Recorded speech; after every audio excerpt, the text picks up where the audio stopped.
Hello, everyone, and thank you for joining us. My name is Jeff Rock, and welcome to another D. Hilton Associates webinar. Today, we'll be picking up where we left off on the 2021 National Compensation Forecast.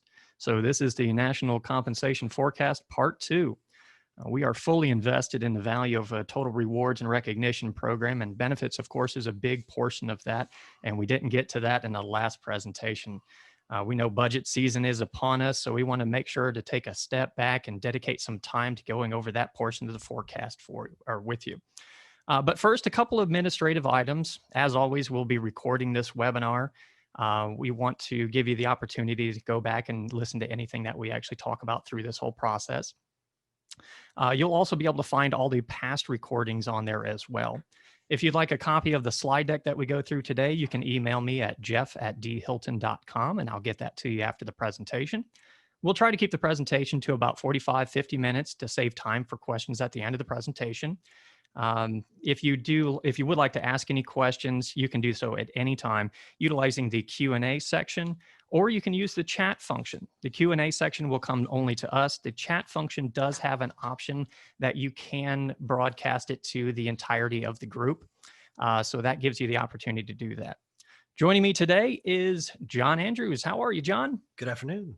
Doing good. So without further ado, we got a lot to cover as usual. We pack these things full. So John, why don't you talk about what we're going to be going through today?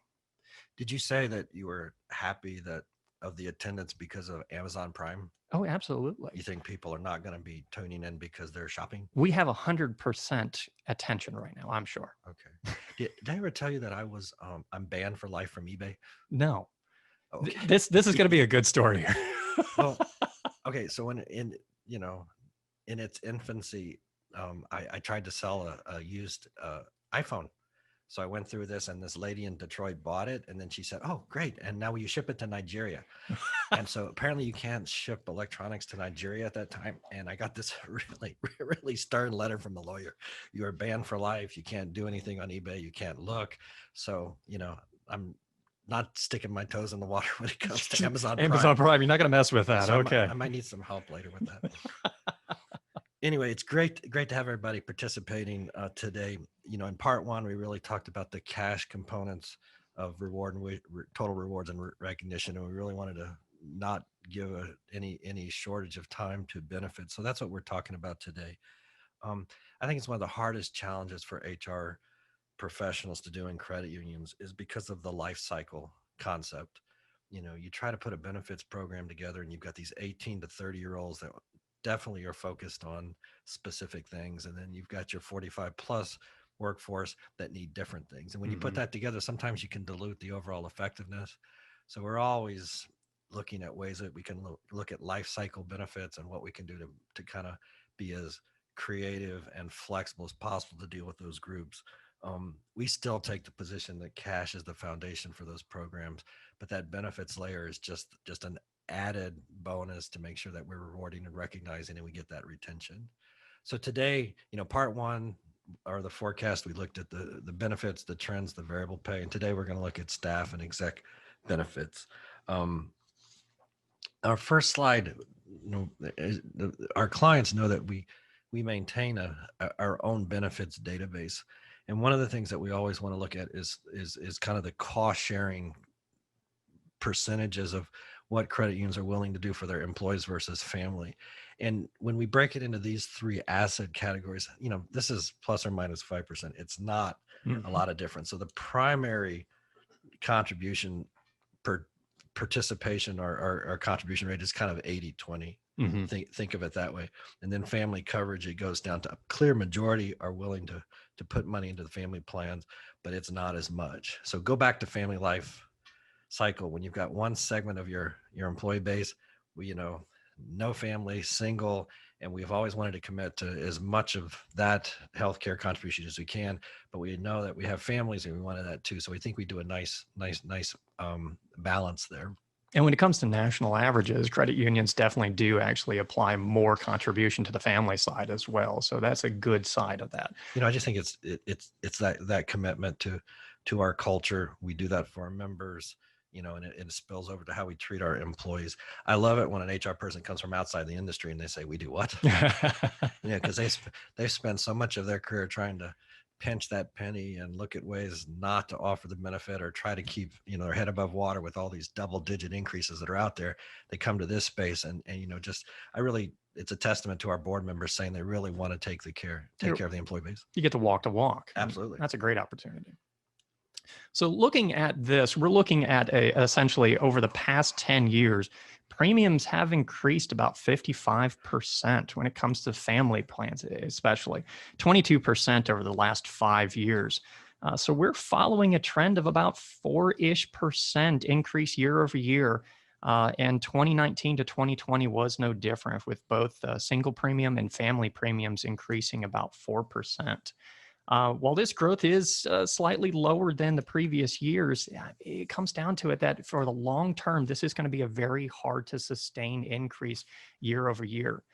The compensation professional in me would be remiss if I didn't mention that salaries on average have increased about 3.4%. Inflation has gone up about 2.1%. You can see that there is a little bit of a gap happening there as far as where we're increasing salaries and increasing things, but these expenses as far as health costs continue to go up. Certainly don't have the answers to this. It's a very complex issue, and we do have some ideas to kind of focus on how to make sure we're getting the most out of those benefits and reducing some of those costs as possible and potential there. We had one question come up about, in that family chart back here, does that include, is it employee plus family? And the answer is yeah. That on that second column there, that's employee plus family contribution. Yep. So it's kind of an all-in-one on that one. We don't want to tease it out too far on that one, because when it comes down to it, the family, there is a differentiation, of course, in cost of having the entire family on, the spouse plus the children, those things. But we kind of tie that together to make sure we're looking at it from a good perspective in that case. So let's take a look at some of the 2021 projections here of what we're looking at as far as cost. And oh boy, has this been fun. Much like everything in 2020, it has been a unique process to try to really figure out and dig into how we're going to plan for these. So there's 3 major schools of thought right now, with the majority of employers using an adjusted 2020 data set to look at next year, to look at the net medical cost increase. And they're projecting about a 4.1% increase. The other side of that, some employers are using 2019 data to set rates, and they expect an increase of about 3.9. And then the minority of employers are actually looking at just the first 2 months of 2020 to set the trend. And they actually expect an even higher increase of 4.6%. So one way or the other, we're looking at a little bit less than 5%, anything below that kind of area, but it is all over the place. So it is something that we're really going to have to take a look at your individual situations, the individual benefits that you're applying, and kind of make that determination from there based on these types of processes here. I think one of the most misleading ratios that you'll see on a call report is average comp and benefits per employee. From our perspective, sometimes a volunteer will get a hold of that and say, oh, we're way too expensive compared to our peers, or we're not paying enough. And literally you can have 2 credit unions in the same town with the same employee counts, with paying 2 different rates from the same vendor, just because one's a good negotiator and one just says, okay, I'll just write the check. So be careful as you use some of those stats. We'd much rather you look at some of these national figures. And one of the things that, I was predicting we'd be a little north of 5%, and, we see, some cost cutting that are below, but I guarantee it's going to be in that 5% range. The things that are driving it this year that are just a little bit different is we've got new illnesses to deal with. So there's been a lot of writing out there said, oh, nobody went to the doctor, nobody's getting their teeth cleaned. And, we've got this abundance of stuff that we didn't do this year, which is true. But guess what's going to happen next year? We're going to catch up. Yeah, that's good. Kind of like our car insurance. It went down because we weren't driving as much. I got to check. Yeah, that was great. So the same thing held there is that people held off on a lot of the procedures that they needed or treatments that they needed. And, I think we went through the entire presentation right there.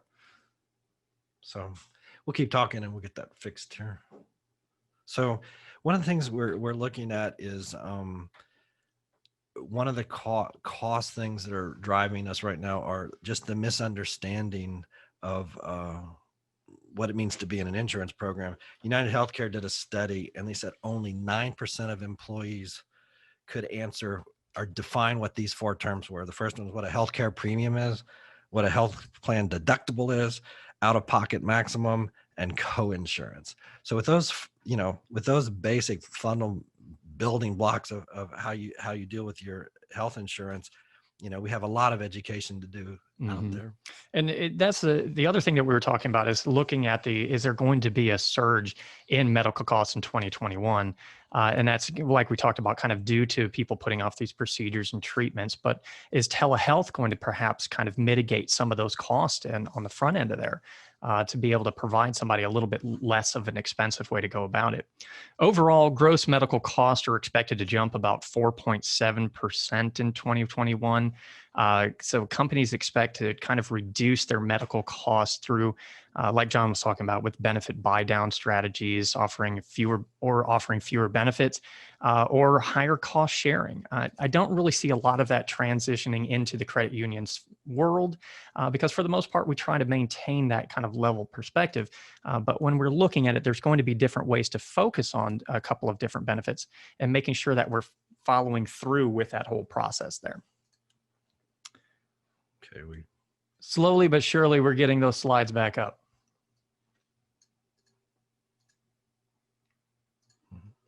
So our next slide, I'm going to keep going so we can keep people on track here, is we ask what employees value most in a program, because that's one of the questions is if we're going to have a limited budget, how are we going to spend that money?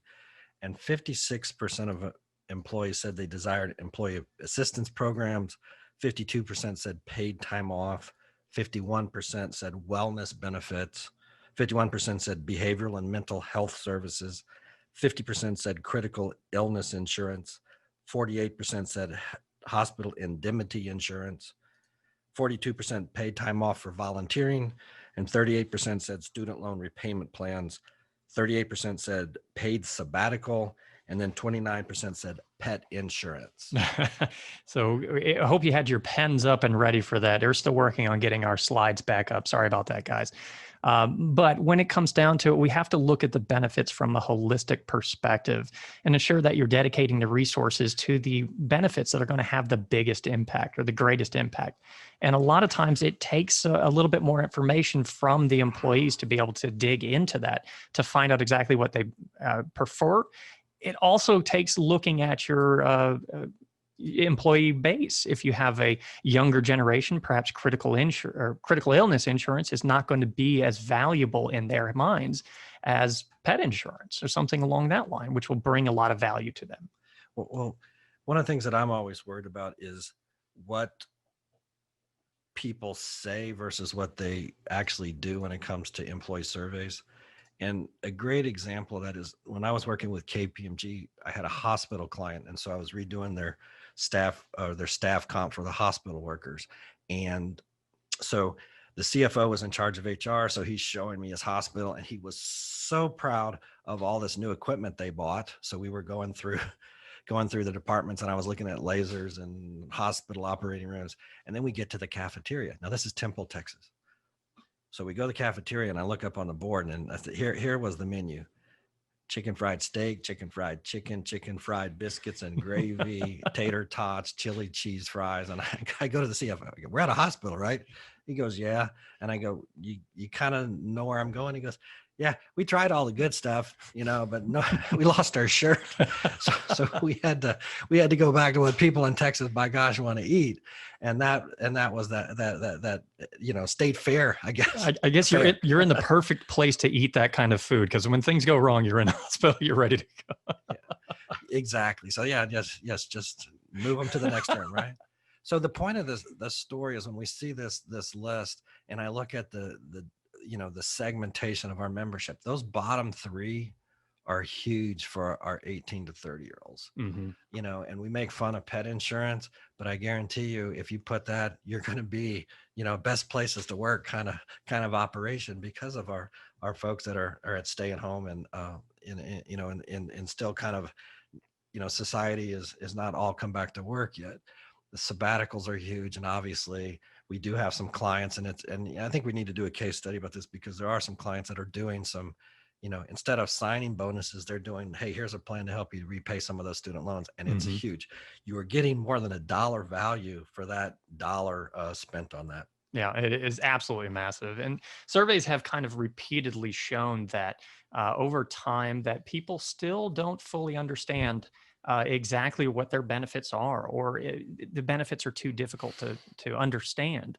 And I have seen a trend recently of people coming through and actually putting new jobs and new businesses or new roles in together that say something to the effect of, this person is going to be dedicated to explaining benefits to the employees. So they actually have not just a human resource generalist, they'll have somebody that's specifically targeted on the benefit side of It's things. such a great point. There's 2 points. The X's and O's of the business and filling out the proper forms. That used to be the definition of success for a benefits administrator.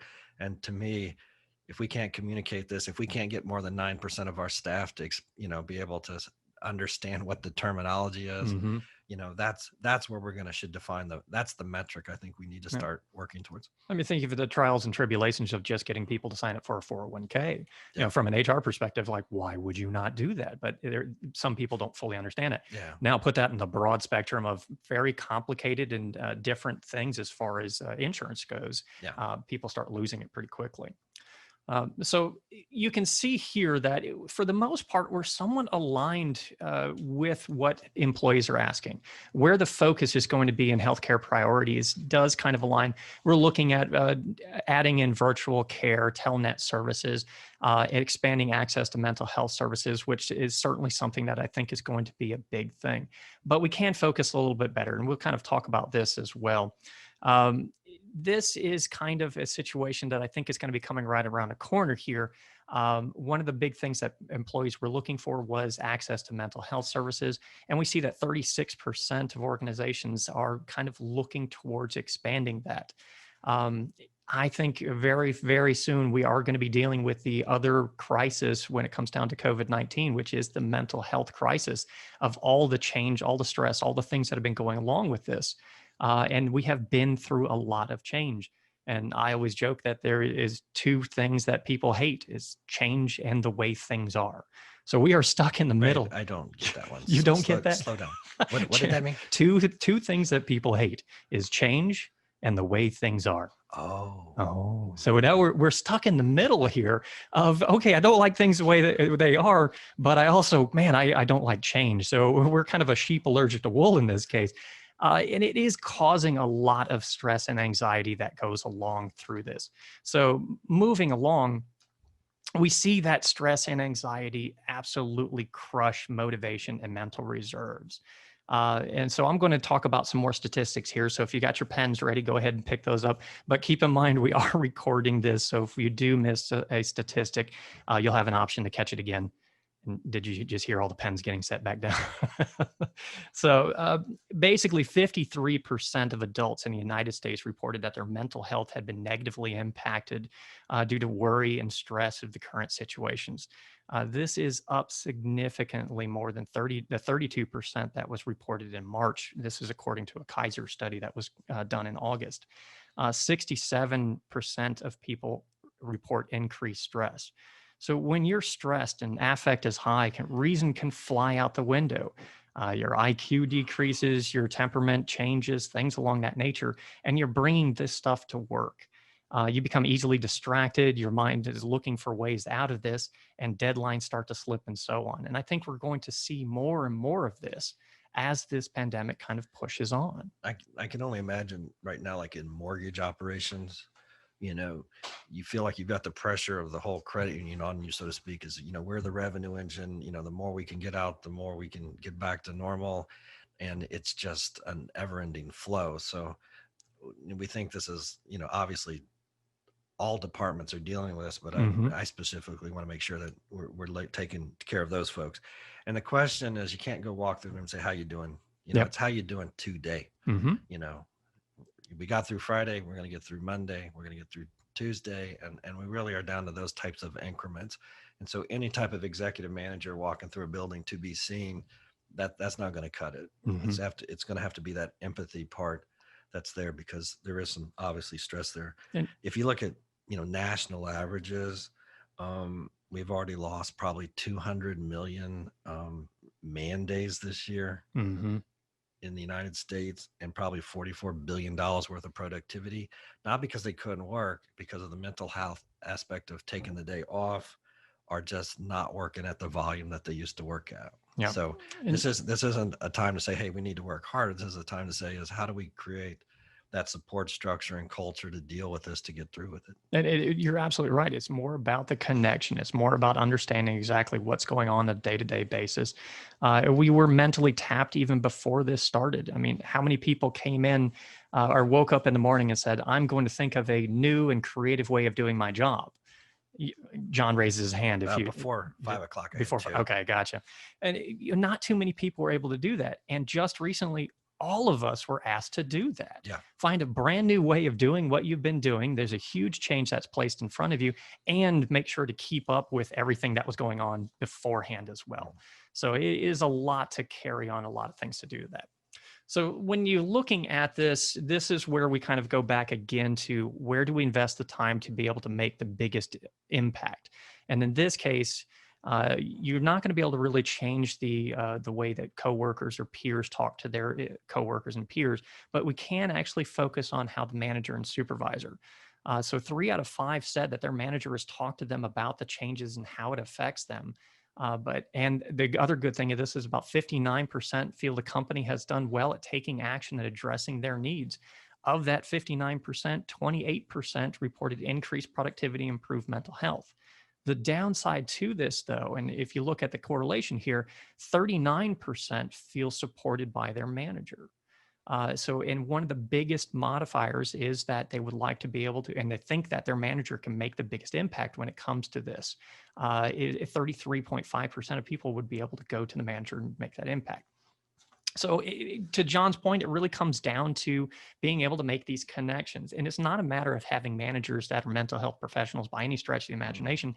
It's a matter of making that connection. And Well, um, along those lines, if you need an anecdote about the real world, my daughter and some of my clients know, we call it the 98 percenter. We've kind of tracked her through high school, a lot of you guys, but now she's second year psychiatry residency here in Houston. And so I asked her point blank, I go, are you seeing an uptick at the hospital? And she says preteens and teens. Hmm. And again, all these things. And if you have kids at home, if you have a senior in high school, this year is, the most horrible year that's ever been on the planet, because they're not getting through all those, rites of passage that we all got to enjoy. The younger kids are not having interaction with their classmates. And so it's a very tough. And so, what she's seeing is an uptick in that. And obviously there's mental health stress there. So one of her big things is when people come in and, the parent brings them to the hospital, she has to evaluate to say, do they stay? Do they go? Is it a medication issue? And so she was dealing with this one teenager a couple months ago, and the girl was just saying everything right to get the medication on, and my daughter wasn't having it. Says, no, we're going to try behavioral type stuff. And this girl just went at her in terms of language. I said, I'm your dad. You can tell me every cuss word that starts with letter. She used the whole alphabet. And I go, oh gosh, you do this every day at work. She said, you love this, right? Okay. But so she went through the whole litany, and she kind of like boxed herself out, like rope-a-dope. She had nothing left to talk about. And then she looks at my daughter and says, and I don't like your blouse. That was the final straw, right? Yeah. She said, I can handle all the name calling. I just couldn't handle, the commentary on my clothes. So the point of the story is, if our mental health professionals are seeing this, we're not trained mental health professionals, but make sure that you've got that culture to make sure it's okay to talk about these things or to get help. When we look at employee assistance programs, it's that say versus do. People want them. Yes. Do they use them? Not to the degree that we should be seeing that. So just the communication, the awareness to make sure that it's out there. And that way we are walking the walk. Yeah, and creating that connection is an easy way to go about things. There's a little, John, I think you had a great point of saying, how are you today? Yeah, today. And I thought somebody brought up a great point of you can do this in person or in a Zoom call. You can say on a scale of 1 to 10, how do you feel like you can handle everything on your plate today? And if they say anything below 7, might be time to check in on that person, make sure that they're actually making a good connection of how things are going. Okay. So our next slide here, we talked about, where childcare and paternity leaves are stacking in this, because in this new normal, those things are going to be important. So the big banks are addressing this, right? Absolutely. Yeah. Bank of America and Citi have announced the measures to support working parents. Bank of America have extended backup childcare reimbursement programs. They're going to be offering basically $100 to employees working from home or an office that need childcare. There's a lot of opportunities to make little incremental changes that are going to be moving things forward. And it's a huge impact. And I think one of the greatest quotes that I heard here is that family life and work are so connected right now. If as a company we're not looking at the whole family, then we're not solving the problem. Yeah, absolutely. We had a question that came up, and a lot of our comparisons are going to be against, the larger banks and obviously retail industries. But we had a specific question that came up, says, because we compete against different industries, what's the contribution percentages stack up against fintechs and tech fins? So the idea is the concept of those startups, the benefits are not going to be as robust when it comes to the health insurances, because you're betting on you, and you're betting on your future, and you're betting on this being a big success. So on the benefits, and just because of the mere size, sometimes they just can't get scale to get some of those benefits. So we don't necessarily see them leading the way when it comes to the things that we'd have to pay for. Take your dog to work, check. Yeah. Ride your skateboard through the office, absolutely. And are you going to do a bigger contribution for family? There might not be family contribution, so to speak. Mm-hmm. Now it's going to be case by case, and it depends on their funding levels. But again, the newer those companies are, the more they're going to be burning through cash on R&D and not necessarily putting it into the employee base. And again, going back to my KPMG days, working with startups on the West Coast, what I saw is employees a lot of times were cogs in the machine, and if a programmer can't get it done, there's 2 other ones waiting to do the job. And even in a shortage environment, they were still not willing to put the money in those programs. I think credit unions should, if we're guilty of anything, we don't toot our horn enough when we make that initial presentation. Mm-hmm. Okay. Absolutely. All right, moving on to employee benefits. We have seen, as far as leave goes, we have continued the trend of transitioning to the PTO program versus a traditional vacation sick leave program. PTOs are continuing, about 58.1% are reporting the use, as about opposed to 41% or 42% report using traditional vacation and sick leave programs. Not too much fluctuation on the days as far as amount goes, but this is a trend that's stayed pretty consistent and pretty constant through the entirety of the time. This is something that is going to be, a lot of people were debating on, do we start offering more PTO this year or things along that line? And well, what's the right number? How many days? How many this, that, and the other? Again, it's a good investment to make sure that your teams are actually leveraging and utilizing their time off to be able to kind of check out. Once again, it kind of goes back to that mental health. You do need a break from work every now and then to be able to push things together. And the schedules right now may not allow for it. They may feel some guilt of taking those days off. So make sure that it is communicated that it is okay to take these days. Just don't everybody take them all at once. Yeah. I mean, when we first started dipping our toe in, PTO waters, this was cross industry where people make good decisions. Well, they use it for the wrong stuff. And then, when the flu hits, they're not ready. I think we've overcome some of those things over the years. But it's still HR as police. It still takes a pretty strong administrative burden to run those programs well. We've got to build that into our programs. And looking at retirement benefits. So this is kind of a continuation of the trend as well. 98% of all credit unions offer a 401k. I mean, it's something that just kind of goes along with the process. The average employee contribution was about 5%, with 81% of credit unions imposing a waiting period of some type for participation about the plan. Most frequent reported waiting period was about 90 days, or the first month following the 90 days of employment of service, with about 27.4% reporting on that.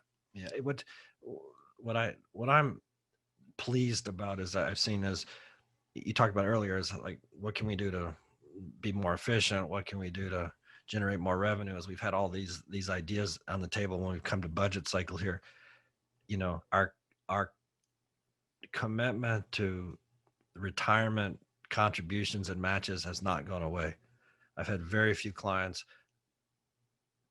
give a haircut to their matches and haven't messed with it at all, which is I think is very, very strong. And if everybody's cautiously optimistic that we're coming out of this, and if we are, that's good to see. And I think that'll be a feather in your cap. And again, we talked about this a couple of webinars ago about how you act now will just launch you for the future. It will determine the relationship going forward with the employee. And those things, if you're not just nickel and diming and cutting and hair cutting, if you can keep it as normal as possible and moving forward, that's going to pay big dividends for retention.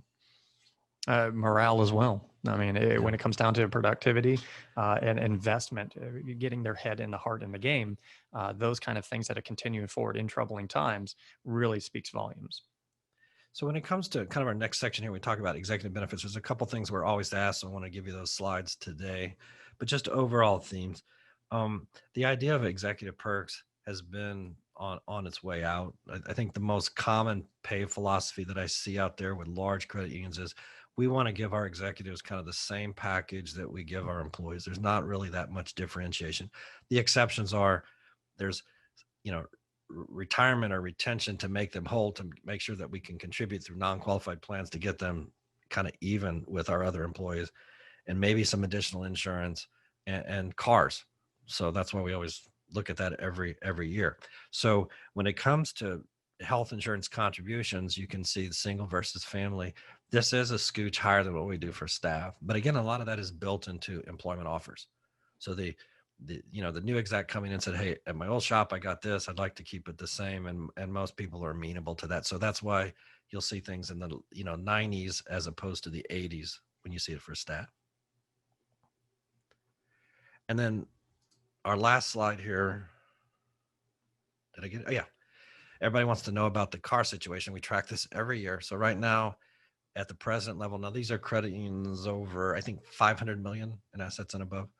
So our auto allowances, 3 out of 4 credit unions offer a car for the president, and almost 40% offer it for senior executives. And when I say senior executives, it's not if you have 5 execs, there's 5 cars.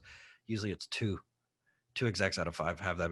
And usually it's for the retail or the people or the business development or commercial folks that are having to go out into the field, so that those are those types of things, what the allowances are versus what the sticker prices of the car are.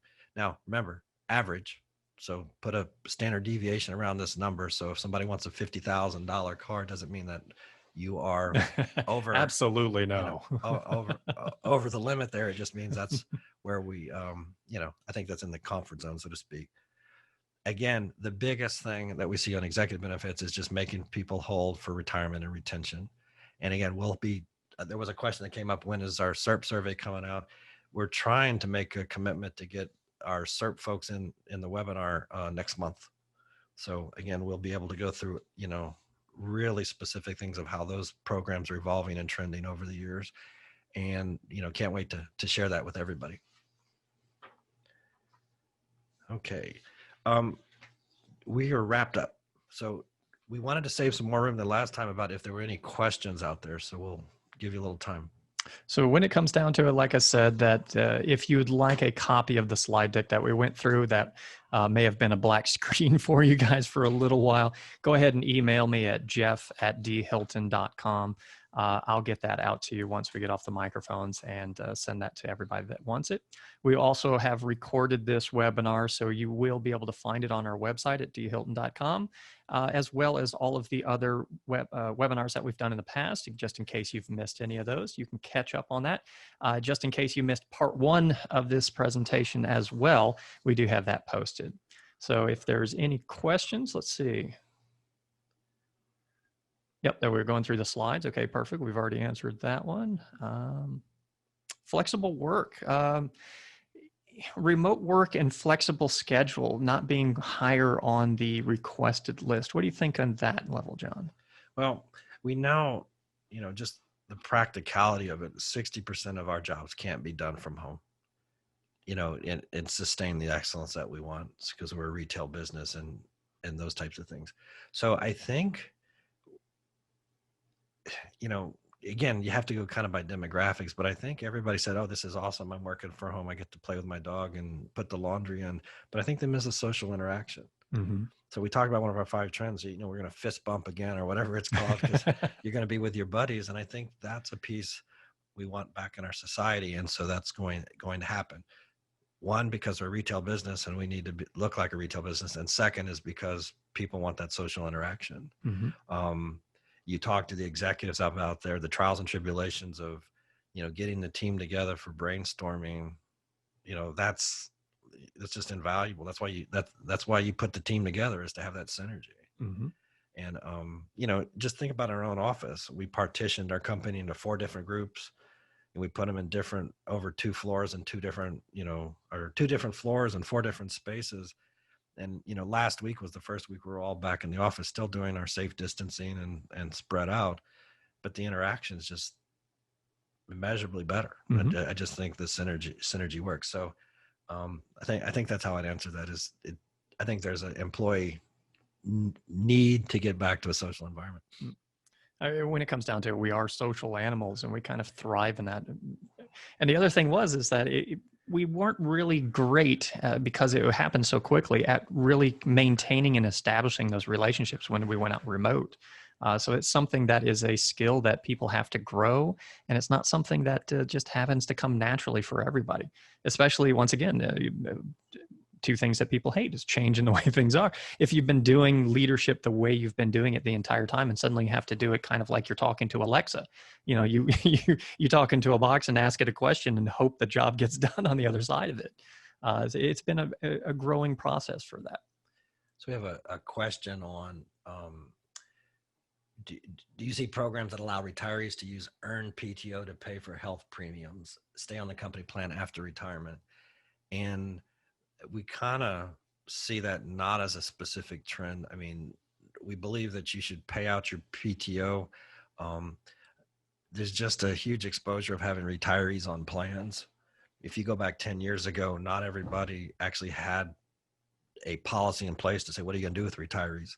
And, having a retiree with, in 3 months I'm retiring, what are we going to do for retiree healthcare? It's not the time to be talking about that. Mm-hmm. So what happens is we really see people pay out. I know that NCUA does not like to have a lot of non-employees, on your payroll, so to speak.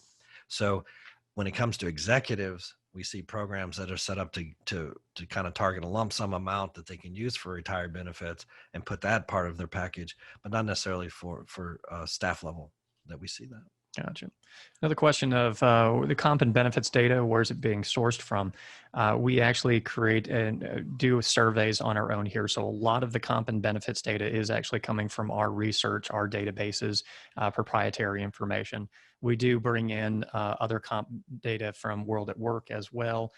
Any viable source that gives us a good representation, especially anytime we release this data, you'll see sources quoted down at the bottom of that. So anytime we use anything that's outside or our own, you'll see a source down at the bottom. So our databases, we made a commitment when we started the company is, I get to go to 8 or 9 board meetings a month, and now virtually go to 8 or 9 board meetings a month.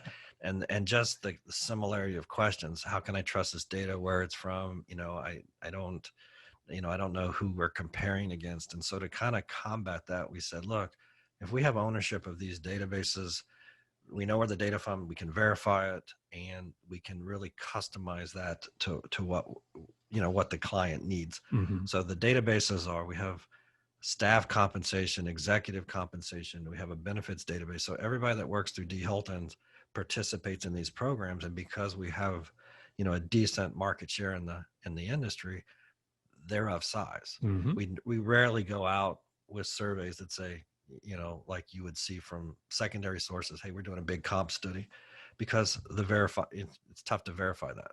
Okay. So that's where we get our information. I'm a big fan of Kaiser, the Family Mm-hmm. Foundation. I think they do a tremendous job of looking at the national industry, and you'll see we use some of those slides today. But again, every market's different, providers are different, so be careful of national averages, because they may or may not be relevant to your situation. Bring a strong negotiator to the table. We got what's the trends on unlimited PTO? Not in retail. Please, would you rescind that request? The challenge is, our members expect us to be available during certain hours.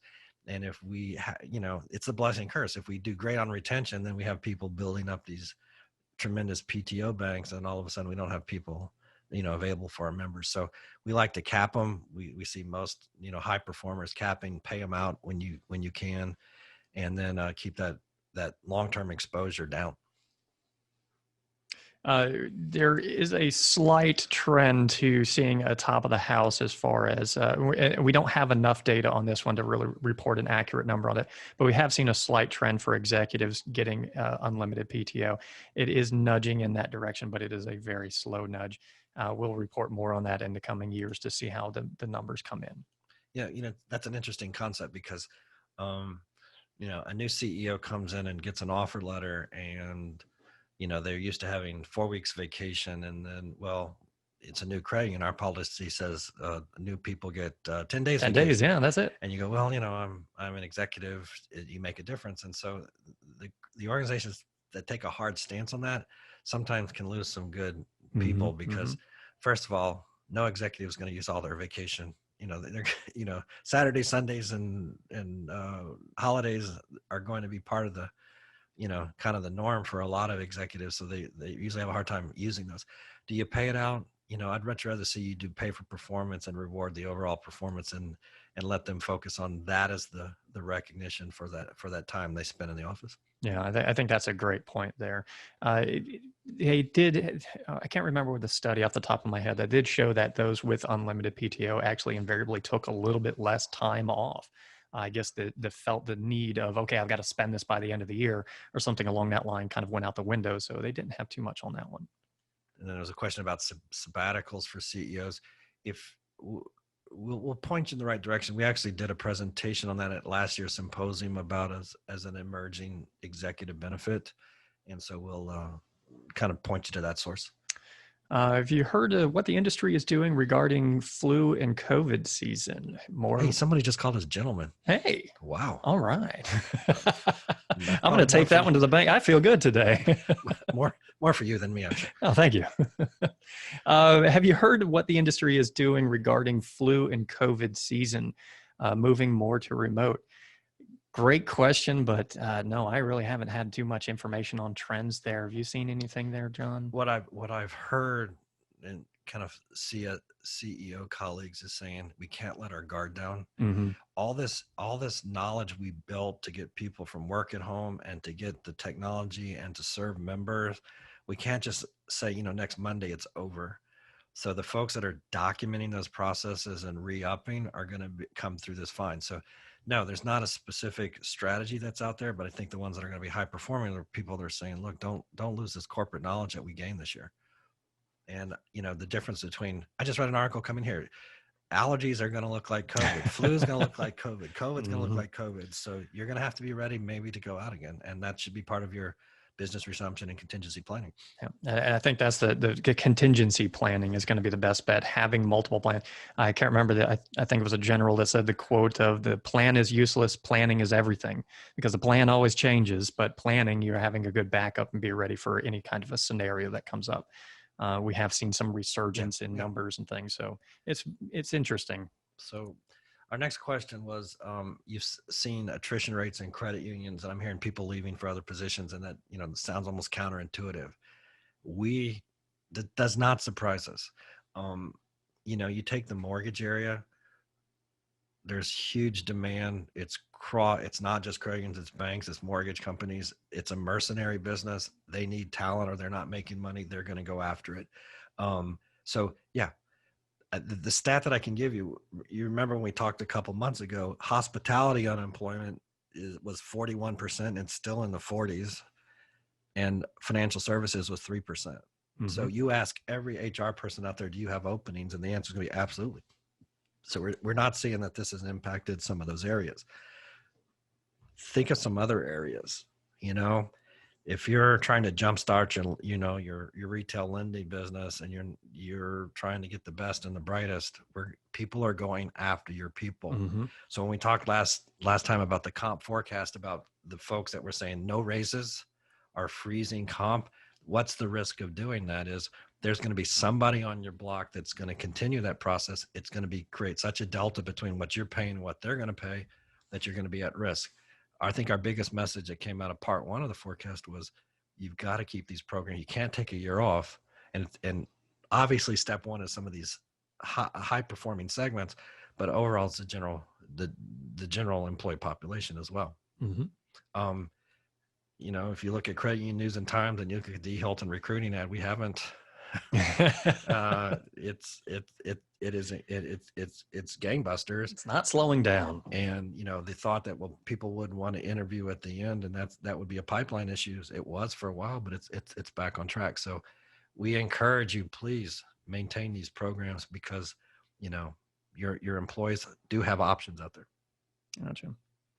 All right. Looks like we have reached the end of the questions. So we keep talking about the compensation forecast. If you have not received your copy of the compensation forecast, we do have it posted on the website as well. So you can find and request a copy of the full report on the website. Again, if you would like to rewatch this presentation or any presentation in the past, that'll be located on the website as well. Just buying a couple more seconds to see if we get any additional questions, but it looks Can I raise my hand? Oh, yes. Okay. We have a question in the front. Just want to put a plug for our next webinar. We got some feedback that more volunteers would like to participate and interact on the webinar. So our next one's going to be November 4th. It's going to be at 6:30 p.m. Central Time. So, our volunteers that are still working, that you want to give them a chance to be part of this. So we said 6:30 Central. So that gets, on the East Coast, it's clear after work, and late afternoon for our West Coast folks. And we're going to be talking about supply and demand forecast for executives. So in our last 5 years and in Symposium, that's one of the more highly rated programs that we do. And David Hilton has been doing a longitudinal study since 2000 on, what does an org structure need in a credit union environment? What are the technical skills we need? What does the size and scope of a senior management team look like? And then compare that to the existing talent in the industry and see where our shortfalls are coming. And the value of that is it helps you with organizational development planning.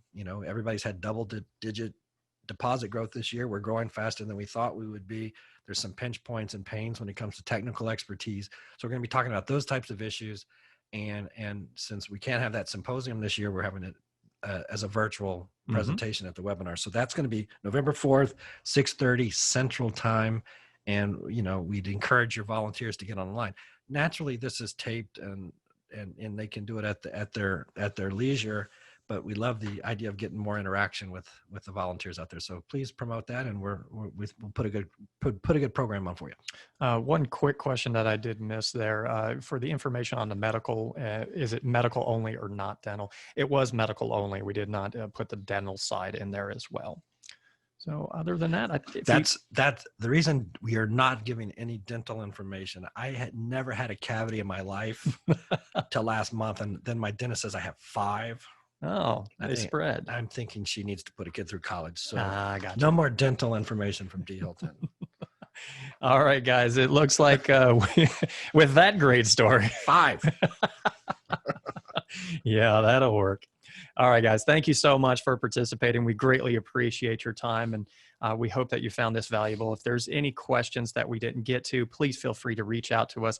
Again, if you'd like a copy of the slide deck, you can email me at jeff@dhilton.com. If you'd like a copy of the compensation forecast, please look for that on the website. You can request a full copy there.